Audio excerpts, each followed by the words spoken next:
Thank you, Danielle, and thank you for turning up during their lunch break. These results I've only just put together in the last couple of hours, so the data or the results themselves are really, really fresh, and I think they're kind of exciting. If you were to Google those two words, cannabis and income, you would find no end of web pages, or at least I would, given my search history, no end of web pages from attorney generals, from treasury secretaries, from budget officers around the country, extolling the virtues of decriminalising and legalising cannabis, simply because of the increase in the tax revenues that's generated by the growing, the sale, and then the distribution, and of course the taxation of cannabis. And Colorado, as you can imagine, is no exception. They're reporting supposedly a boon in state finances because of the burgeoning cannabis industry there.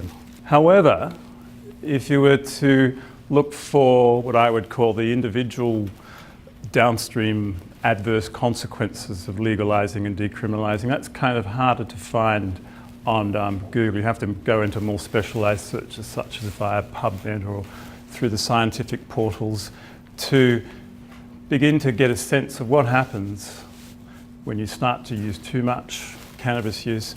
And I frame the adverse or downstream consequences of cannabis use or drug use in general in terms of psychosocial outcomes. And I've got a number of examples there, including income at the bottom. I've also, just in the last couple of weeks, thrown in education too, because we're getting some kind of interesting results when we're comparing what happens when you take too much of this, what happens to that. And then we found some interesting results when we started playing with education. So for today's talk, I'm going to focus on income across the lifespan and education. We know that cannabis is fairly widespread no matter where you go in the developed and undeveloped world. In fact, I always ask this question, but does anyone have an idea of, if you haven't heard the question before, what the lifetime prevalence of cannabis use is in the Commonwealth of Virginia? Anyone want to hazard a guess? Just random guess. 60%. Very close, 56%. So, and that the lifetime prevalence of cannabis use, which can mean anything from have you ever tried once versus you're a real stoner. In Australia, it's 60% too. Ironically, if you go to Amsterdam, what do you think the lifetime prevalence of cannabis there is, where it's free and legalised, provided you have a local driver's licence now? So here it's highly sanctioned against, you're not allowed to have cannabis at all, and versus in the Netherlands it's completely decriminalised. What do you think the lifetime prevalence is? 35%. 34%, exactly. It's close enough, yeah. Kind of ironic, isn't it, that when you go to a state or a country which is completely decriminalised, that the prevalence would go down. Now that either says something about Australians or folks in the US versus folks from the Netherlands. Perhaps they're more self-restrained there. I don't know. It could be something to do with their Calvinistic cultural background, which restrains them from going a little bit too excessive with drugs. But that's something we can talk about later. But the point is that it's highly prevalent no matter where you go. And you can do a whole heap of twin studies like we and other labs around the world have done, and you'll find that across all the licit and illicit substances, genetics explains anywhere between 40 and 70%, depending on the substance. My Dutch colleagues did what's known as a meta-analysis, where they combined a whole heap of studies from around the world to try and get a more accurate estimate of the genetics and the environmental risk factors which underpin your liability either to use or then to progress into abuse and dependence. And for initiation, these are measures of basically have you ever used, yes or no. We find that additive genetics explain 40 to 48% of the variation in risk depending on sex. And these two things here account for the remainder of the variance. These are the environmental risk factors. C refers to common environmental risk factors. E refers to the random non-shared environmental risk factors. C can be anything that you share in common with your siblings. It could be your SES, it could be your zip code, it could be everything about your culture which you share in common, versus E, which is all the non-random slings and arrows of outrageous fortune, random stuff which happens to you but doesn't happen to you or any of your siblings. Entirely unique to you. But look what happens when you look at the genetic estimates when progressing to cannabis use disorders. Now, these are variously defined as either abuse, dependence, or DSM-5 cannabis use disorder. Regardless of how you measure it, the genetics goes up, and it goes up probably more so. Actually, it goes up for males and females alike, but you can see here close to 60%. And look what happens. As the genetics goes up, the role of the shared environmental goes down. So it's all mainly unique environmental risk factors, plus a combination of genetics, which is predisposing you towards developing the symptoms of abuse and dependence. Okay, so that's enough about the genetic epidemiology of cannabis and cannabis abuse and dependence. What do we know about the genetic epidemiology of income? You might think, that's ridiculous. Why would you want to study income or the genetics of that? Well, the fact is that anything that we can measure on a human population, whether it be height or weight or BMI or any psychiatric outcome or any behavioural measure, anything that has variation in the population that can be assessed reliably or even unreliably is fair game for twin researchers. And you can imagine that income follows a particular distribution, and that shape of the distribution changes somewhat depending on the country you live in. But here in the States, there've basically only been one decent twin study which has looked at it, close to 1,000 twins, huge range in sample, and they used a variable of income known as personal pre-tax earnings. You know, there are various ways in which you can slice and dice how you're going to measure income. These guys did it this way, and the long and the short of it is that across males and females, they found that genetics explains about half of the variation in this population of twins in North America in terms of distribution of income. So what that means is that if I have a monozygotic twin, okay, given that this heritability is so high, if I have a monozygotic twin, chances are his income is going to be fairly close to mine. But as the degree of genetic similarity decreases, it's unlikely that we'll have similar income. So what we're saying is that there's significant familial aggregation in terms of how much income you end up earning across the lifespan. And it's a combination of mostly genetics. I think they found some evidence of C or shared environmental risk factors. That's the States. What about Norway, which is where our data comes from? My colleagues in Oslo did a very similar study using the twins from the Norwegian Public Health Twin Panel, and they found very similar estimates. Close to 50% of the variation in income in a Norwegian twin population could be attributable to genetics. And you say, well, 46 is not the same as 50 plus. Well, actually, if you look at the confidence intervals between the US and the Norwegian samples, they're overlapping, which is kind of interesting given that they have very distinct political models and very significant differences in the way they distribute and tax income.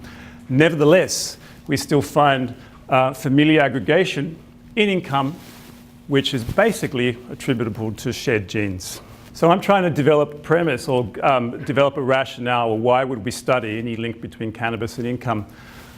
It's based on the fact that there's general evidence to support a cannabis income link. And what you find when you look at studies of income is that overall, the higher the income you have, the better your health outcome is across a variety of measures. So Brianna Midzik, a colleague of ours who's since moved up to Minnesota, I think, she looked at our Virginian twins and found that as you move up the social ladder in terms of income, you have a much lower risk of major depression, as well as other psychiatric outcomes as well.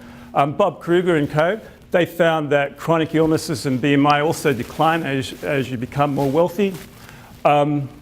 Same authors also found that people in higher incomes tend to experience better physical health. However, this is contradicted by another colleague of ours who actually used the same sample of VA twins and found that cannabis was completely unrelated to income. And I have to scratch my head about that because I've actually crunched this data a number of times and I'm not really sure about it. And another study, which has used the US population-based sample, the NESARC, found, yes, there is an association between cannabis and income. However, when you get really fancy and adjust for all types of heterogeneity and various covariates, the significance of the associations tends to disappear.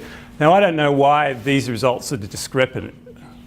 However, I would guess that it's probably due to how they measured it, also sampling, and in particular, it's probably due to sample size more than anything else. And I say sample size because if you want to look at the gold standard of recent times, you have to look at the UK Biobank. They had over 100,000 people, and they basically found that household income is linked to stacks of things, including illnesses, psychiatric disorders, cognition, and smoking.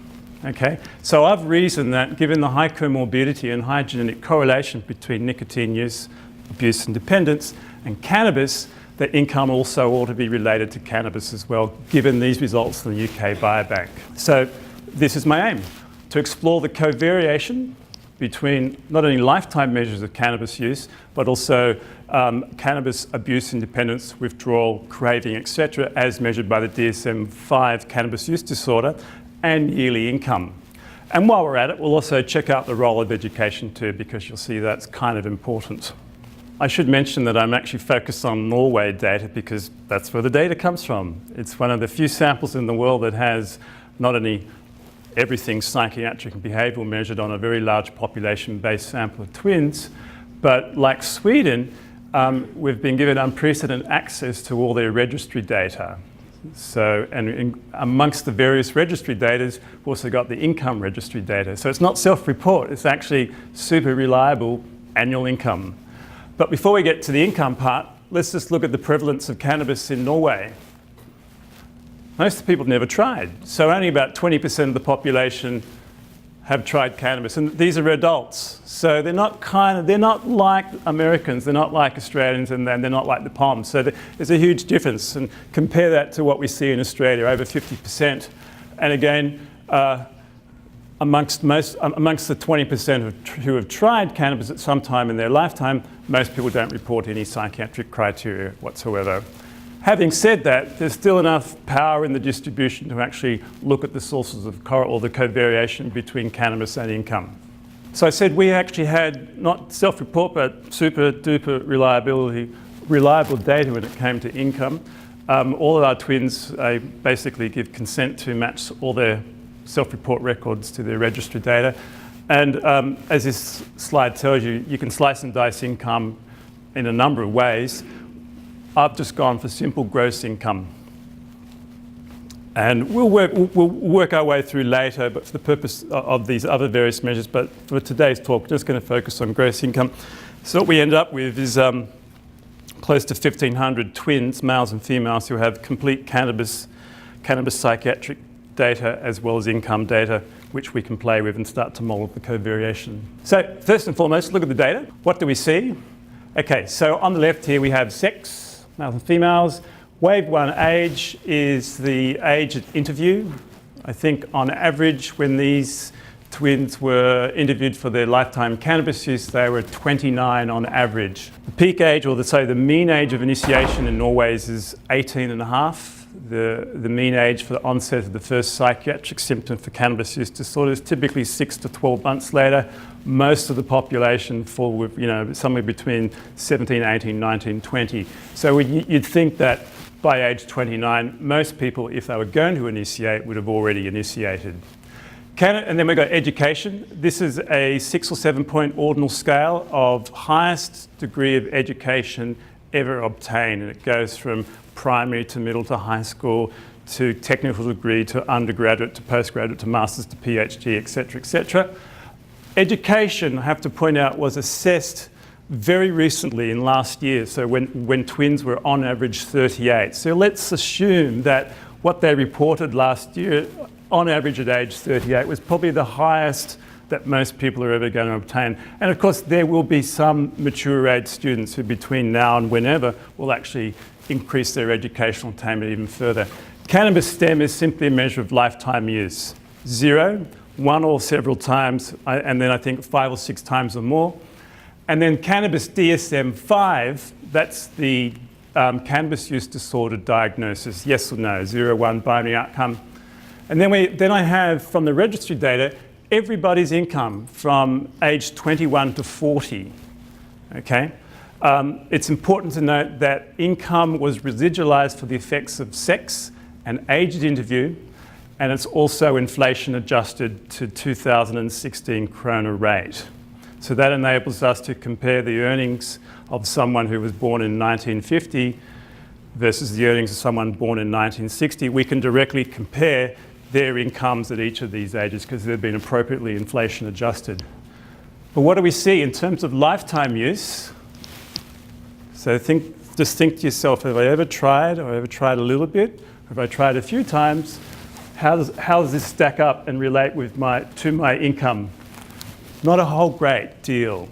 So small negative correlations, negative 0.1, negative 0.17, 0.2 negative is probably the highest around age 20, but it never really goes above negative 0.20. So if you square that, it's probably around about 4% overlap in terms of risk factors for cannabis and how much income you end up earning. But look what happens when you look at the correlation between cannabis use disorder measured by the DSM-5 and income at all these ages. Boom. Significant, or moderate significant correlations. Look at that. Negative 0.39 at age 27, negative 0.35 at age 30. So what that's saying is that the more symptoms, the more psychiatric symptoms of cannabis use disorder as defined by abuse, dependence, withdrawal, craving, etc., the less income you earn on an annual basis. Should also draw your attention to the correlation between highest degree obtained and cannabis stem. So in other words, lifetime cannabis use, nothing. Okay? So what that's saying is that, trying a few times is really not going to affect whether I end up with a master's or PhD or undergraduate, assuming causality. However, there does seem to be a striking negative correlation between highest degree obtained and DSM-5 status. So the higher your degree is, the less likely you are to have reported a lifetime diagnosis of CUD. So our first step will be to explore the genetics of income, okay, at each age, and then look at the covariance between income and cannabis use. So I mentioned before that anything that you can measure on humans, whether it be height, weight, BMI, anything psychiatric, income, personality, mindfulness, anything that you can get a distribution in a large enough population of people on, you can decompose that variation that you see in the population into three broad sources of variation. And in the classical twin design, we typically decompose variation into genetics, shared environmental risk factors, and non-shared environmental risk factors. So these are all the common stuff, the cultural, social context, and all the stuff and things which you share in common with your siblings and family members and people around you, versus all the random stuff which happens to you and you and you, but to nobody else. And of course, as with all sorts of regression analysis, we have to include error, measurement error in our model, so that also gets subsumed under E. Okay, that's the model we fit. This illustration we actually translate into some very fancy matrix algebra, and then we test a whole heap of hypotheses. Can we drop C from the model? Can we drop A from the model? And then we want to come up with a solution which best describes variation in income. And at all ages between 25 and 40, we can drop C from the model. At all ages between 25 and 40, the variation in income which you see within the Norwegian population can be best explained by a combination of genes and non-shared environmental stuff. So we can argue about the social, political differences and cultural differences between the US and Norway, but to the extent which those social, cultural, political differences in Norway have any impact, they don't appear to be having much impact from age 25 to 40 in terms of Norwegian incomes during those years. Genes are probably explaining about a third of the variation in income in Norway. What I haven't shown you is the genetic results for, say, 21 to 24, and as you would expect, you actually do find a small contribution of C, which is kind of reassuring. But as you get older, it's basically up to your genes and just random stuff happening in your life. So just to recap, we want to take our measures of income at each age and then run a series of bivariate analyses with cannabis stem, and then do the same for cannabis DSM-5, cannabis use disorder. But that's a lot to do, And we could end up with some spurious results. So what I first did was just to run a whole series of linear regressions to see which annual incomes best predict or can be predicted by lifetime cannabis use. And the only income years which could be predicted significantly by whether or not you endorse having used cannabis are from annual incomes at age 27 through to 38. Cannabis use doesn't appear to be a very good predictor of income as you hit 40, nor does it appear to be a very good predictive income prior to age 25. And there's some very good reasons for that. One has to do with sample size. The data is a little bit sparse here, and it's particularly sparse there. And probably because you're at university, or most people are still at college. And that would partly explain why cannabis stem. So what I've done to save myself time is I've only looked at the bivariate associations at this interval here, from 27 to 38. We see a similar picture with cannabis use disorder as measured by the DSM-5, roughly the same age span that cannabis use disorder is predicting in terms of the annual income. I should also note that across all ages, education is a whopping significant predictor of your annual income from 21 to 45. So this is an illustration of what I mean by a bivariate twin model. So what we do, we have measures of lifetime cannabis use on the whole population, and then for each individual we have their annual income. Okay, let's assume this is at 21, and we know they're correlated.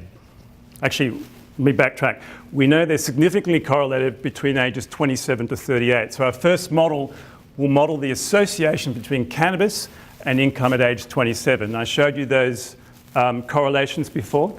Those phenotypic correlations are driven by three broad sources: shared genes, shared environment. Actually, this should not have a correlation here. Actually, no, it can. It can. Yes, of course it can. And so what we want to do is find out where the phenotypic correlation is coming from. So I'm not going to give you a whole table of results other than to say that the bivariate association between cannabis and income from 27, 28 to 38 could be explained entirely by common or inversely related non-shared environmental risk factors and genetics. But here's what I really wanted to show you. So I showed you that the phenotypic correlation between lifetime cannabis use and income wasn't all that great, but then as you progress to cannabis abuse and dependence, you're getting correlations of negative 0.39, negative 0.40. Well, these are all the bivariate correlations between cannabis use disorder, lifetime, and income at each of these ages between 27 and 38. And what you can see here, this is the genetic correlation. It starts off really, really high and negative, but as you approach your late 30s, it basically approaches zero. Okay, and you see the somewhat opposite effect for the non-shared environmental risk factors. That beginning in your mid-20s, it's not that high, but you can see a downward linear trend. So what it's saying is that it's negative too. So whatever genetic risk factors are predisposing me to be diagnosed with cannabis use disorder are related, but negatively related to those which are related to variation in income. The bivariate model says that that phenotypic association between lifetime cannabis use disorder and how high or how much education you end up receiving across your lifespan is basically attributable, a huge chunk attributable to negatively correlated genetic risk factors. Just look at the blue line. That's the phenotypic correlation between education and income at ages 21 to 40. When you're in your early 20s and you're in grad school, correlation is somewhat negative. By the time you finish grad school and you're out in the workforce, the phenotypic correlation increases and asymptotes to a point around 0.4. Okay? This kind of makes sense, how it flips at age 27, because while you're in college, because you're probably not earning a great deal of money. However, the people who left college or never went to college, only completed high school and left education at 18, 19 and 20, they've already entered the workforce. Okay? And they're already earning more than you at this stage. However, by the time you complete college, or your master's or your PhD, at around about 26 and 27, you enter the workforce, the gains that you will enjoy having spent longer pursuing an education will begin to be realized in your early 30s. And that's where you see the really strong, stable phenotypic correlation between highest degree obtained and your annual income. The genetic correlation is even more negative and larger at these time points. And as you leave college and pass through to your early 30s, the genetic correlation is larger and positive. Okay, what that's saying is that the genetic risk factors, or the genes which predispose me as an individual to stick to it and knuckle down at university and pursue a higher degree, are highly correlated with whatever the genetics are that is driving variation in income in your early 30s and through to your 40s. Okay? And these are the non-shared environmental correlations, kind of low. Notice how there are no shared environmental correlations at any age point. I could drop those from the model. They don't appear to have any significant impact. So what that's saying is, this is my hypothesis, is that the political social context in which we live, or which these Norwegian twins are living, okay, the political environment, the social environment, their politics in terms of how they tax and distribute income and et cetera, appear to have zero impact on variation in income in Norway. Whether this is true for here in the States remains to be seen. We don't know. It would be really neat to see. In psychology, correlation does not equal causation. Okay, so what is the direction of causation? Okay, so if you've got two phenotypes, two outcomes, have you ever used cannabis, yes or no, and you have an income, let's say at age 30. Okay, and that's where those correlations were really starting to take off. Whatever association between your cannabis use and how much money you're earning could be driven by shared genes. You have a common disposition towards working hard, attentiveness, conscientiousness, which predispose you to avoid illicit substances or substances like drugs, and also means that you're more likely to work harder and stick at it. Shared genes, shared environment, or it could be that cannabis actually has a direct phenotypic, so causal effect on income. If I smoke too much, I'm going to be too doped out to be able to stick at work 5 days a week. I'm going to sleep in and I'm going to lose my job, and lose my job, I'm going to lose my income. Of course, since we can test it, income could also have a phenotypic effect, causal effect on cannabis. I'm poor. Poverty drives drug use, and that's what that hypothesis is predicting. These are all competing hypotheses. So you could have the correlated genetic environmental liability. In other words, it's non-causal. You have a causal effect going that way. You could have a causal effect going that way, or you could have some sort of hybrid combination of correlated risk factors and causal risk factors too. Same with cannabis and education. Same deal. Okay, you can test the same sorts of hypotheses. I'm not going to give you tables and tables of the results. All I am going to say is those causal hypotheses from there to there or there to there didn't fit the data well for either the cannabis income or the cannabis, actually that should be cannabis education by varied analysis. In other words, in all the modelling, whenever we've tried to measure lifetime cannabis use and income, lifetime cannabis use disorder and income, lifetime cannabis use and education, we find no evidence of there being a causal effect in terms of how much of the substance I use and how much my income is at a later point. It all tends to be driven, our best guess at this stage, by what appears to be correlated non-causal genetic and environmental risk factors. Lifetime cannabis use is somewhat correlated with income. So, you know, if you're using 4 or 5 times a month, okay, on average you'll have slightly less income across the lifespan than people who otherwise don't use income. However, if you progress to chronic use as defined by the DSM, you'll have significantly less income, but those significant differences won't tend to shine till after your university degree, starting at around ages 27, 28, and they will persist well into your late 30s. But I also showed that cannabis was highly correlated with income. In fact, all these measures are highly correlated.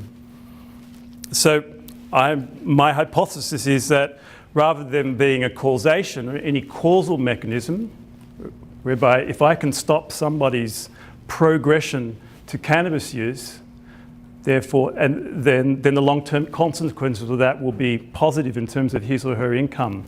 Okay, that doesn't appear to be the case. What does appear to be the case is that there's probably a common diathesis, a common set of personality predispositions, and it could be related to personality dimensions such as conscientiousness, could be related to IQ, because we know that education and income are highly related to IQ as well. And that if you have a, dare I say, a good dosage of genes which predispose you to high IQ, okay, they're probably correlated with genetic risk factors which result in higher educational income. We know that higher educational income is associated with, well, actually higher income is associated with less drug use, including less cannabis use. And that if these results are to be believed, there's really no causal mechanism there. Now, whether or not that means that some form of intervention is going to work, I don't know.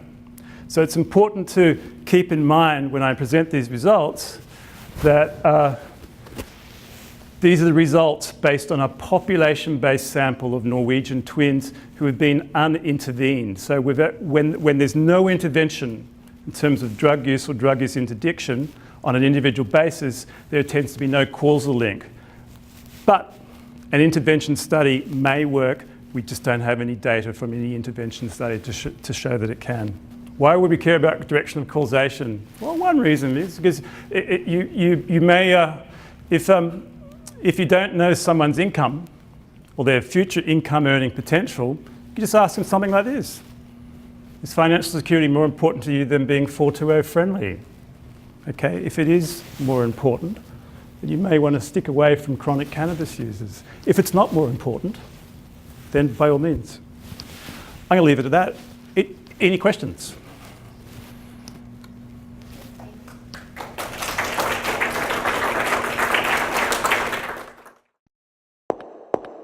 Thank you.